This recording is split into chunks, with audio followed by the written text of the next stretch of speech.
Manel ran so hard, they said, he tore his legs to pieces. What is this but spirit? 52 homers and 56, the Triple Crown. I was a high school junior, batting fourth behind him in a dream. I prayed for him to quit before his lifetime dropped below 300, but he didn't, and it did. He makes Brill Cream commercials now, models with open mouths draped around him, as they never were in Commerce, Oklahoma, where the wide-shouldered, sandy-haired boy stood up against his barn, lefty for an hour, Ruth, Gehrig, then righty, DiMaggio, as his father winged him in, and the future blew toward him. Now a fastball, now a slow curve hanging like a model smile. Most know William Heyen for his accomplishments in literature, but it was something else that got him into higher education. During his senior year of high school, Heyen wasn't sure what his next move would be, but it was his soccer skills that landed him at SUNY Brockport. I was taking the exam at the time, and I had an interview in New York City with the soccer coach, and I made my way here.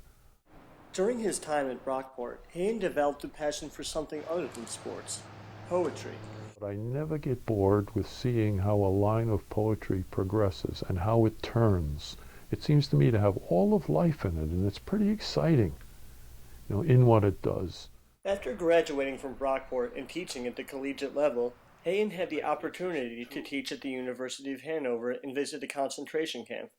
The Holocaust has been the subject of much of his award-winning work, including the Swastika poems and Erica, Poems of the Holocaust, and it's a topic he continuously revisits.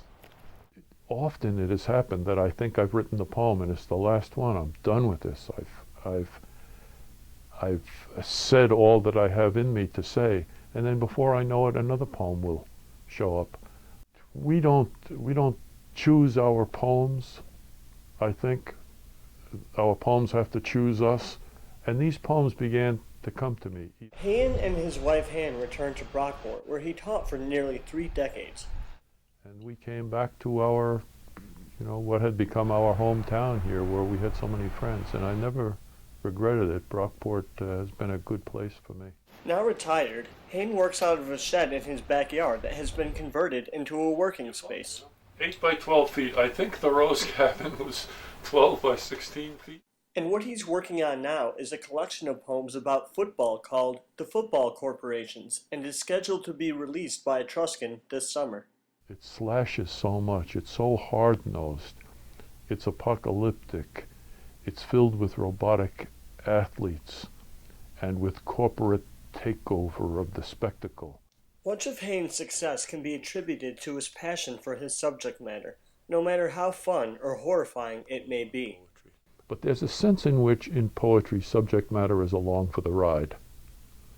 Whether it's sports, or whether it's the Holocaust, or whatever it is, it's along for the ride of the poet's saying, the passion of the poet. That's the thing. Some of this sounds otherworldly, and it might even sound a feat. I don't know.